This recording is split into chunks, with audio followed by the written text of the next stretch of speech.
मालिक बिन नवैरा लैला का पुजारी था। उस पर लैला का हुस्न जादू की तरह सवार था। उस जमाने में सरदार अपनी बीवियों को लड़ाइयों में अपने साथ रखते थे, लेकिन ये लड़ाई इस किस्म की थी कि मालिक लैला को अपने साथ नहीं रख सकता था। लैला से वो ज्यादा देर तक दूर भी नहीं रह सकता था। अगर कहीं करीब होता तो रात को उसके पास आ जाया करता। वो उस रात आ गया था। मालिक बिन नवैरा ने पूछा, क्या इस पलंग पर कोई सोया हुआ है? लैला ने कहा, नहीं, तुम्हारे लिए एक तोहफा ढांप कर रखा हुआ है। 3 फूल हैं लेकिन मुरझा गए हैं। मालिक ने लपक कर चादर हटाई और यूं पीछे हट गया जैसे पलंग पर सांप कुंडली मारे बैठा हो। उसने लैला की तरफ देखा। लैला ने कहा, खून पीने वाले दरिंदे के लिए इससे अच्छा तोहफा और कोई नहीं हो सकता। और उसे सुनाया कि इनकी माएं किस तरह आई थीं और क्या कुछ कह गई हैं। उसने अपना दूध पीता बच्चा मालिक के आगे करके कहा, जा ले जा इसे और इसका भी खून पी ले। क्या तू वो मालिक बिन नवैरा है जिसे लोग हंसमुख कहते हैं? क्या ये है तेरी सखावत और शजात कि तू एक औरत के जाल में आकर लूट मार करता फिर रहा है? अगर तू बहादुर है तो मदीना पर चढ़ाई कर, यहाँ निहत्ते मुसलमानों को कत्ल करता फिर रहा है। मालिक बिन नवैरा मामूली आदमी नहीं था। उसकी शख्सियत में इनफिरादियत थी जो दूसरों पर तासुर पैदा करती थी। उसने ताने कभी नहीं सुने थे। उसका सर कभी झुका नहीं था। लैला ने उसे खामोश खड़ा देख कर कहा, क्या ये है तेरा गुरूर? क्या तू इन मासूम बच्चों की लाशों पर तकब्बुर करेगा? एक औरत की खातिर एक औरत ने तेरा गुरूर और तकब्बुर तोड़कर तुझे कातिल और डाकू बना दिया है। मैं अपने बच्चे को तेरे पास छोड़कर जा रही हूँ। पीछे से एक तीर मेरी पीठ में उतार देना। मालिक बिन नवैरा गरज कर बोला, लैला। मगर वो बुझ कर रह गया और मुजरिम सी आवाज में कहने लगा, मैं किसी औरत के जाल में नहीं आया। लैला ने कहा, झूठ ना बोल मालिक, मैं जा रही हूँ। सजा को यहाँ ले आ। ये याद रख ले, तेरी सरदारी, तेरी खूबसूरती, तेरी शायरी और तेरी खूंखारी तुझे इन मरे हुए बच्चों की माओं की आहों और फरियादों से बचा नहीं सकेंगी। ये तो सिर्फ 3 लाशें हैं। बस्तियों को लूटते मालूम नहीं कितने बच्चे तेरे घोड़ों के कदमों तले कुचले गए होंगे। तू सजा से नहीं बच सकेगा। तेरा भी खून बहेगा और मैं किसी और की बीवी होंगी। मालिक बिन नवैरा ने यूं चौंक कर लैला की तरफ देखा जैसे उसने उसकी पीठ में खंजर घोंप दिया हो। वो आहिस्ता आहिस्ता चलता बाहर निकल गया। मालिक बिन नवैरा रात भर वापस न आया। सुबह तुलू हुई। बताह जो बारौनक बस्ती थी एक ऐसे मरीज की तरह दिखाई दे रही थी जो कभी खूबरू जवान हुआ करता था। अब उसका चेहरा बेनूर और आंखों में मौत का खौफ रचा हुआ था। बताह की औरतों के चेहरों पर मुर्दनी छाई हुई थी। ये उस मार धाड़ का नतीजा था जो बनु तमीम में हो रही थी। सूरज की पहली किरणें आईं तो बताह की गलियों में डरी डरी सी दाखिल हुई। उस वक्त सूरज कुछ और ऊपर उठाया था जब बताह में हड़बौंग मच गई। बाज औरतें बच्चों को उठाकर घरों को दौड़ी गईं और अंदर से दरवाजे बंद कर लिए। कुछ औरतें अपनी जवान बेटियों को साथ लिए बस्ती से निकल गईं। वो कहीं छुप जाने को जा रही थी। बूढ़े आदमी कमाने और तरकश उठाए छतों पर चढ़ गए। बूढ़ों के अलावा जो आदमी बस्ती में थे उन्होंने बर्छियां और तलवारें निकाल ली। किसी ने बड़ी बुलंद आवाज से कह दिया था कि दुश्मन का लश्कर आ रहा है। दूर जमीन से जो गर्द उठ रही थी वो किसी लश्कर की ही हो सकती थी। बताह में जवान आदमी गम ही रह गए थे। सब मालिक बिन नवैरा के साथ दूसरे कबीलों की लड़ाई में चले गए थे। बताह में जो रह गए थे उन पर खौफ हरास तारी हो गया था। लैला के घर में पलंग पर 3 बच्चों की लाशें पड़ी थी और वो अपने बच्चे को सीने से लगाए अपने कलानुमा मकान की छत पर खड़ी थी। वो बार बार अपने बच्चे को देखती और चूमती। वो शायद ये सोच रही थी कि बच्चों के खून का इंतकाम उसके बच्चे से लिया जाएगा। जमीन से उठती हुई गर्द बहुत करीब आ गई थी और उसमें घोड़े और ऊंट जरा जरा दिखाई देने लगे थे। बताह में किसी की आवाज सुनाई दी, होशियार, बनु जरबू खबरदार, जाने लड़ा दो, डरना नहीं। लश्कर गर्द से निकल आया और करीब आ गया। बस्ती के कई एक मर्द घोड़ों पर सवार हाथों में बर्छियां और तलवारें लिए आगे चले गए। उनका अंजाम जाहिर था, लेकिन उन्हें अपनी तरफ आते देखकर लश्कर की तरतीब में कोई फर्क न आया। आगे जाकर वो लश्कर का हिस्सा बन गए। उन्होंने नारे लगाए, अपने हैं, मालिक बिन नवैरा है, लड़ाई खत्म हो गई है। बताह में से भी नारे गूंजने लगे। लोगों ने आगे बढ़कर अपने लश्कर का इस्तेमाल किया। मालिक बिन नवैरा कहीं भी न रुका। वो सीधा अपने घर के दरवाजे पर आया और घोड़े से कूदकर अंदर चला गया। उसे लैला सहन में खड़ी मिली। उसके दिलकश चेहरे पर उदासी थी और उसकी वो आंखें बुझी बुझी सी थीं जिन पर कबीले के जवान जाने कुर्बान करने को तैयार रहते थे। वो बोला, मैंने तेरा हुक्म मान लिया है लैला, लड़ाई खत्म कर दी है। हम एक दूसरे के कैदी वापस कर देंगे।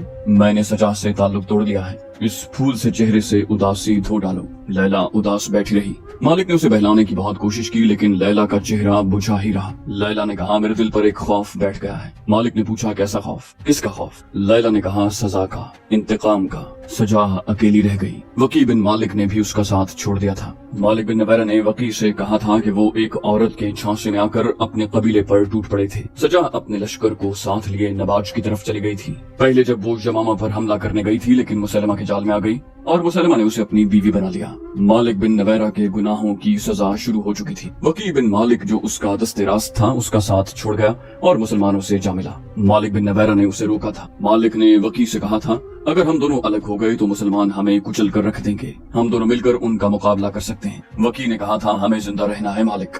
मदीने की फौज का मुकाबला किसने किया है? गतफान हार गए, तई हार गए, बनु सलीम, बनु असद, हवाजन, कोई भी मुसलमानों के आगे न ठहर सका। फिर सब इकट्ठे हुए और उम्मे जमल सलमा को भी साथ मिला लिया। क्या तुम नहीं जानते मालिक, अल वलीद के बेटे खालिद ने उन्हें किस तरह भगा दिया है? सलमा कत्ल कर दी गई। मुसलमान हमें मुसलमानों का खून माफ नहीं करेंगे। तमाम कबीलों को शिकस्त देने वाला खालिद वापस मदीना नहीं चला गया, वो बजाखा में है। दूसरी तरफ मुसलमानों का माना हुआ सिपाह सालार उसामा है। उन दोनों में से कोई भी किसी भी वक्त यहाँ का रुख कर सकता है। उनसे खून माफ करवाने का एक ही तरीका है कि मैं उनकी इताअत कबूल करके उन्हें अपने कबीले की ज़कात और महसूल अदा करता रहूं। मालिक बिन नवैरा कोई फैसला न कर सका। खालिद बिन वलीद रज़ी अल्लाह अन्हु तक इत्तला पहुंच चुकी थी कि मालिक बिन नवैरा को रसूलुल्लाह सल्लल्लाहु अलैहि वसल्लम ने अमीर मुकर्रर किया था, मगर उसने ज़कात वगैरह वसूल करके मदीना न भेजी और लोगों को वापस कर दी।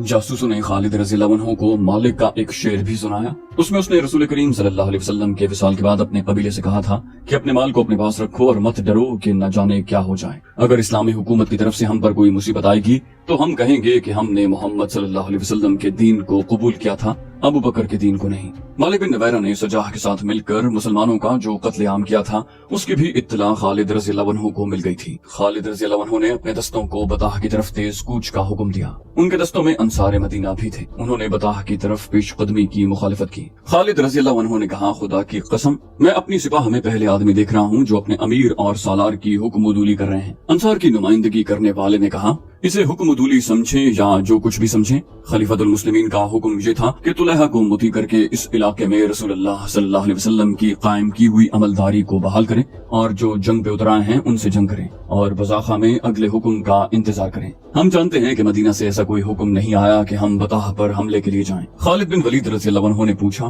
क्या तुम में कोई है जिसे ये मालूम न हो कि मैं तुम्हारा अमीर और सिपाह सालार हूँ? सब उनकी तरफ देखने लगे। उन्हें कोई जवाब न मिला तो उन्होंने कहा, मैं नहीं जानता कि खलीफतुल मुस्लिमीन के साथ तुम क्या मुआहिदा करके आए हो। मैं ये जानता हूँ कि खलीफा ने मुझे ये हुक्म दिया है कि जहाँ भी इस्लाम से इन्हिराफ की खबर मिले और जहाँ भी मदीना के साथ किए हुए मुआहिदों की खिलाफ वर्जी नजर आए वहाँ तक जाओ और इस्लाम का तहफ़्फ़ुज़ करो। मैं सिपाह सालार हूँ। अपनी जिम्मेदारियाँ पूरी करने के लिए अगर मुझे कोई ऐसी कार्रवाई करनी पड़ेगी जो खलीफा के अहकाम में शामिल नहीं होगी तो मैं वो कार्रवाई जरूर करूंगा। खिलाफत के अहकाम मेरे पास आते हैं, तुम्हारे पास नहीं। अंसार में से किसी ने कहा, हमने कोई कासिद आता नहीं देखा। खालिद रज़ी अल्लाह अन्हु ने कहा, मैं इसका जवाब देना जरूरी नहीं समझता और मैं किसी ऐसे आदमी को अपनी सिपाह में नहीं देखना चाहता जिसके दिल में जरा सा भी शक व शुबा हो। मुझे अल्लाह की खुशनुदी चाहिए। अगर तुम्हें अपनी जात की खुशनुदी चाहिए तो जाओ, अपने आप को खुश करो। मेरे लिए महाजरीन काफी हैं और मेरे साथ जो नामुस्लिम हैं मैं उन्हें भी काफी समझता हूँ। मशहूर मौर्रिख तबरी ने लिखा है कि अबू बकर रज़ी अल्लाह अन्हु ने अपने अहकाम में ये शामिल किया था कि बनु असद के सरदार तुलैहा की सरकूबी के बाद खालिद रज़ी अल्लाह अन्हु के दस्ते बताह तक जाएंगे जहाँ के अमीर मालिक बिन नवैरा ने ज़कात और महसूलात की अदायगी नहीं की और वो इस्लाम से मुनहरिफ होकर इस्लाम का दुश्मन बन गया है। तबरी और दीगर मौर्रिखों ने ये भी लिखा है कि अंसार बज़ाखा में रह गए और खालिद रज़ी अल्लाह अन्हु अपने मुजाहिदीन को उनके बगैर बताह ले गए। जब ये लश्कर बज़ाखा से चला गया तो अंसार ने बाहम मशवरा किया। वो महसूस करने लगे थे कि इतनी दूर से इकट्ठे आए थे, इकट्ठे लड़ाइयाँ लड़ी और अब हम में फूट पड़ गई। हमें पीछे नहीं रहना चाहिए था। अंसार में से एक ने कहा, और इसलिए भी हमें पीछे नहीं रहना चाहिए था कि महाजरीन और नौ मुस्लिमों ने फतह हासिल कर ली तो उसमें हमारा नाम नहीं होगा, हमें मदीने जाकर शर्मसारी होगी। एक और ने कहा, और इसलिए भी कि खालिद बिन वलीद को अगर कहीं शिकस्त हुई तो मदीने में लोग हम पर लानत भेजेंगे कि हमने मदीने से इतनी दूर महाज पर जाकर खालिद को और अपने साथियों को धोखा दिया, हम मलून कहलाएंगे। खालिद रज़ी अल्लाह अन्हु के दस्ते बज़ाखा से दूर निकल गए। एक तेज रफ्तार घुड़सवार पीछे से आन मिला और खालिद रज़ी अल्लाह अन्हु के पास जा घोड़ा रोका। खालिद रज़ी अल्लाह अन्हु ने पूछा, क्या तुम अंसार में से नहीं जो पीछे रह गए थे? सवार ने कहा, हाँ अमीर लश्कर, मैं उन्हीं में से हूँ। उन्होंने भेजा है कि मैं आपसे कहूँ कि उनका इंतजार करें, वो आ रहे हैं। खालिद रज़ी अल्लाह अन्हु ने अपने दस्तों को रोक लिया। कुछ देर के बाद तमाम अंसार आ गए और दस्ते बताह की तरफ रवाना हो गए। बताह में मालिक बिन नवैरा अपनी बीवी से कह रहा था, लैला तूने मुझे मोहब्बत दी, तेरी जात मेरे शेरों में नई रूह डालती है, अब मुझे हौसला दे, मेरे दिल में खौफ ने आशियाना बना लिया है। लैला ने कहा, मैंने तुझे पहले दिन कहा था गुरूर और तकब्बुर छोड़ दे, लेकिन तुम इतनी दूर निकल गए कि इंसान को चींटियां समझकर मसल दिया। मालिक बिन नवैरा ने कहा, मत याद दिला मुझे मेरे गुनाहों ने मेरी बहादुरी को डस लिया है। लैला ने पूछा, आज क्या बात हो गई कि तुम पर इतना खौफ तारी हो गया है? मालिक बिन नवैरा ने कहा, क्या पूछती हो तुम, ये मौत की बात है। मेरा दिल गवाही दे रहा है कि तेरा मेरा साथ खत्म हो रहा है। मैंने अपने जासूस बड़ी दूर दूर तक भेज रखे हैं। आज एक जासूस आया है, उसने बताया है कि मुसलमानों का लश्कर बड़ी तेजी से इधर आ रहा है। अगर लश्कर की यही रफ्तार रही तो परसों शाम तक वो यहाँ पहुँच जाएगा। लैला ने कहा, फिर तैयारी करो,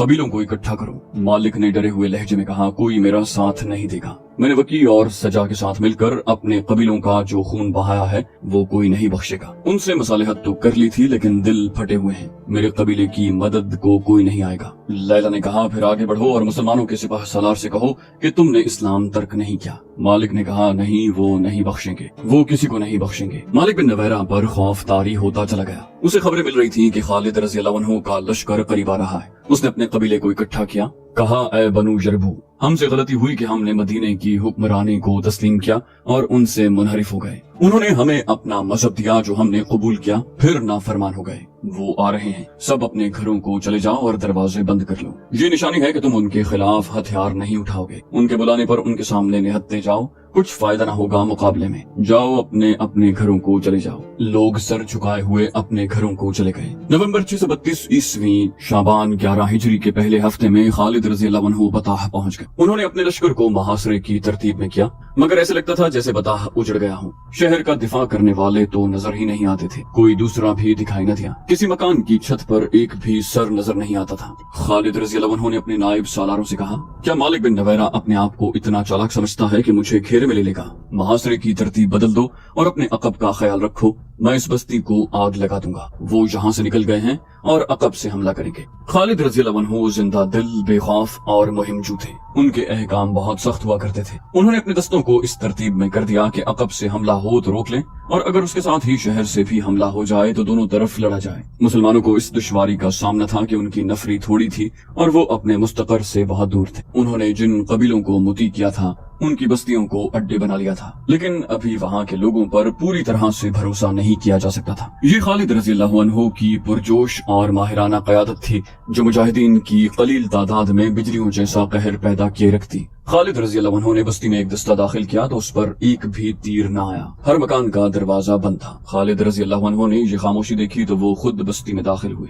खालिद रज़ी अल्लाह अन्हु ने कई बार मालिक को पुकारा और कहा, मालिक बिन नवैरा, बाहर आ जाओ, नहीं आओगे तो हम बस्ती को आग लगा देंगे। एक छत से एक आदमी की आवाज आई, तुझ पर खुदा की सलामती हो, मत जला हमारे घरों को। वो जिसे तू बुला रहा है यहाँ नहीं है, यहाँ कोई नहीं लड़ेगा। एक और छत से आवाज आई, अल वलीद के बेटे, क्या तू नहीं देख रहा कि हम अपने मकानों के बंद दरवाजों के पीछे बैठे हैं? क्या मदीने में ये रिवाज नहीं कि बंद दरवाजा एक इशारा है कि आ जाओ, हम तुम्हारे खिलाफ हथियार नहीं उठाएंगे? खालिद रज़ी अल्लाह अन्हु ने कहा, बेशक मैं ये इशारा समझता हूँ। मकानों के दरवाजे खोल दो और बाहर आ जाओ। औरतों और बच्चों पर जबर नहीं, उनकी मर्जी है बाहर आए या ना आए। लोगों को रस्म रिवाज मालूम था, वो हथियारों के बगैर बाहर आ गए। औरतें और बच्चे भी निकल आए। खालिद रज़ी अल्लाह अन्हु ने अपने दस्तों को हुक्म दिया कि हर घर के अंदर जाकर देखें, कोई आदमी अंदर न रह जाए। खालिद रज़ी अल्लाह अन्हु ने खास तौर पर हुक्म दिया कि किसी घर में किसी चीज को हाथ न लगाया जाए, न किसी पर हल्का सा भी तशद्दुद किया जाए। मालिक बिन नवैरा के कलानुमा मकान में खालिद रज़ी अल्लाह अन्हु खुद गए। वहाँ सामान पड़ा था, ऐसा लगता था जैसे यहाँ के रहने वाले कुछ ही देर पहले यहाँ से निकले हों। बस्ती से खालिद रज़ी अल्लाह अन्हु को इतना ही पता चला कि मालिक बिन नवैरा अपने कबीले को ये कहकर कि वो मुसलमानों के खिलाफ हथियार न उठाएं, लैला को साथ लेकर बस्ती से निकल गया था। जिन्होंने उसे जाते देखा था उन्होंने समत बताई जिधर वो गया था। मालिक घोड़े पर और लैला ऊंट पर सवार थी। खालिद रज़ी अल्लाह अन्हु ने इर्द गिर्द की बस्तियों को अपने आदमी भेज दिए और कुछ आदमी उस समत रवाना किए जिधर बताया गया था कि मालिक गया है। वो सहरा था, ऊंट और घोड़े के कदमों के निशान बड़े साफ थे। ये खालिद रज़ी अल्लाह अन्हु के आदमियों को एक बस्ती में ले गए। ये बनु तमीम की एक बस्ती थी। खालिद रज़ी अल्लाह अन्हु के आदमियों में से एक ने बुलंद आवाज से कहा, ऐ बनु तमीम, मालिक बिन नवैरा को और बताह का कोई और आदमी जो यहाँ छुपा हुआ है उसे हमारे हवाले कर दो। अगर वो हमारी तलाशी पर मिले तो इस बस्ती को आग लगा दी जाएगी। जरा ही देर के बाद मालिक बिन नवैरा लैला के साथ बाहर आया और अपने आप को खालिद बिन वलीद रज़ी अल्लाह अन्हु के आदमियों के हवाले कर दिया। बनु यरबू के चंद और सरकर्दा अफराद भी जो यहाँ आकर छुप गए थे बाहर आ गए। उन सबको मालिक बिन नवैरा के साथ बताह ले आए। लैला भी साथ थी। खालिद रज़ी अल्लाह अन्हु ने मालिक को अपने सामने बुलाकर पूछा, मालिक बिन नवैरा, क्या ये गलत है कि तुमने ज़कात और महसूल मदीना को भेजने की बजाय लोगों को वापस कर दिए थे? मालिक बिन नवैरा ने जवाब दिया, میں اپنے قبیلے کو یہ کہہ کر نکلا تھا کہ مسلمانوں کا مقابلہ نہ کرنا، اور میں نے انہیں یہ بھی کہا تھا کہ مسلمان ہو جاؤ اور زکوٰۃ ادا کرو۔ خالد رضی اللہ عنہ نے کہا، اور تم خود اس لیے روپوش ہو گئے تھے کہ تم اسلام سے منحرف ہو گئے تھے، اور تم منحرف ہی رہنا چاہتے ہو۔ تم نے اپنے شعروں میں لوگوں سے کہا تھا کہ وہ زکوٰۃ اور محصول ادا نہ کریں، اور تم نے انہیں کہا تھا کہ اسلامی حکومت کے احکام کی تم خلاف ورزی کرو گے، جو تم نے کی۔ مالک نے کہا، ہاں ولید کے بیٹے، میں نے خلاف ورزی کی، لیکن میں اپنے قبیلے سے کہہ رہا ہوں کہ اب وہ خلاف ورزی نہ کریں۔ خالد رضی اللہ عنہ نے کہا، اور تم نے سجا کی جھوٹی نبوت کو تسلیم کیا اور اس کے ساتھ مل کر لوگوں کو قتل کیا اور انہیں لوٹا، اور تم نے ان لوگوں کا قتل عام کیا جن لوگوں نے اسلام قبول کر لیا تھا۔ مالک نے سر ہلا کر اس جرم کا اقرار کیا۔ خالد رضی اللہ عنہ نے کہا، کیا تم مجھے بتا سکتا ہے کہ میں تجھے قتل کیوں نہ کروں؟ مالک بن نویرہ نے کہا، میں جانتا ہوں کہ تمہارے خلیفہ نے تمہیں میرے قتل کا حکم نہیں دیا۔ خالد رضی اللہ عنہ نے کہا، خدا کی قسم، میں تجھے زندہ رہنے کا حق نہیں دے سکتا۔ خالد رضی اللہ عنہ نے وہ اجڑی ہوئی بستیاں دیکھی تھیں جو مالک بن نویرہ اور سجاہ نے اجاڑی تھی۔ خالد رضی اللہ عنہ نے مالک بن نویرہ کی بستی بطح پر بلا وجہ چڑھائی نہیں کی تھی۔ انہیں تمام رپورٹیں ملتی رہتی تھیں کہ اس شخص نے اس علاقے میں مسلمانوں کو کس طرح تباہ و برباد کیا۔ خالد بن ولید رضی اللہ عنہ نے حکم دیا، لے جاؤ اسے اور اس کے ساتھیوں کو جو اس کے ساتھ روپوش تھے اور انہیں قتل کر دو۔ انہیں جب لے گئے تو خالد رضی اللہ عنہ کو اطلاع دی گئی کہ ایک بڑی ہی حسین عورت جس کا نام لیلا ہے اور جو مالک بن نویرہ کی بیوی ہے، اپنے خامد کی زندگی کی التجا لے کر آئے ہیں۔ خالد رضی اللہ عنہ نے کہا کہ اسے آنے دو۔ خالد رضی اللہ عنہ ایک سردار کے فرزند تھے، انہوں نے امیر گھرانے میں پرورش پائی تھی، اس لیے ان کے دل و دماغ میں وسعت تھی۔ وہ خوش ذوق، خوش طبع اور زندہ مزاج تھے۔ لیلا جب ان کے سامنے آئی تو خالد رضی اللہ عنہ نے پوچھا، کیا تو اپنے خامد کو موت سے بچانے آئی ہے؟ لیلا نے کہا، اس کے سوا میرا اور مقصد ہی کیا ہو سکتا ہے؟ خالد رضی اللہ عنہ نے کہا، اگر تو اس وقت اسے ان جرائم سے روک دیتی جب وہ سمجھتا تھا کہ ہر بستی پر اس کی حکمرانی ہے تو آج تو بیوہ نہ ہوتی۔ کیا اس نے تجھے بتایا نہیں تھا کہ اس کی تلوار نے کتنی عورتوں کو بیوہ کیا ہے؟ اسے معلوم نہیں تھا کہ اس کی زندگی میں ایک دن انصاف کا بھی آئے گا۔ لیلا نے کہا، میں اس کا ہاتھ نہیں روک سکی۔ خالد رضی اللہ عنہ نے کہا، اور تو میرا ہاتھ بھی نہیں روک سکتی، یہ میرا نہیں اللہ کا حکم ہے۔ خالد رضی اللہ عنہ نے لیلا کی التجا قبول نہ کی۔ لیلا ابھی خالد رضی اللہ عنہ کے پاس ہی تھی کہ اطلاع آئی کہ مالک بن نویرہ اور اس کے ساتھیوں کو قتل کر دیا گیا ہے۔ پھر ایک ایسا واقعہ ہوا جس نے خالد رضی اللہ عنہ کے دستوں میں اور مدینہ میں ہلچل مچا دی۔ ہوا یوں کہ بطاح میں ہی خالد رضی اللہ عنہ نے لیلا کے ساتھ شادی کر لی۔ انصار مدینہ اس شادی پر بہت برہم ہوئے۔ ابو قتادہ انصاری نے قسم کھائی کہ وہ آئندہ خالد رضی اللہ عنہ کی قیادت میں کبھی کسی لڑائی میں شریک نہیں ہوں گے۔ اعتراض کرنے والے یہ کہتے تھے کہ خالد رضی اللہ عنہ نے لیلا کی خوبصورتی سے متاثر ہو کر اس کے خاوند مالک بن نویرہ کو قتل کیا کہ لیلا کے ساتھ خود شادی کر سکے۔ خالد رضی اللہ عنہ کے حق میں بات کرنے والوں نے کہا ہے کہ خالد رضی اللہ عنہ نے مالک بن نویرہ اور اس کے ساتھیوں کو قید میں ڈال دیا تھا اور انہیں مدینہ بھیجنا تھا۔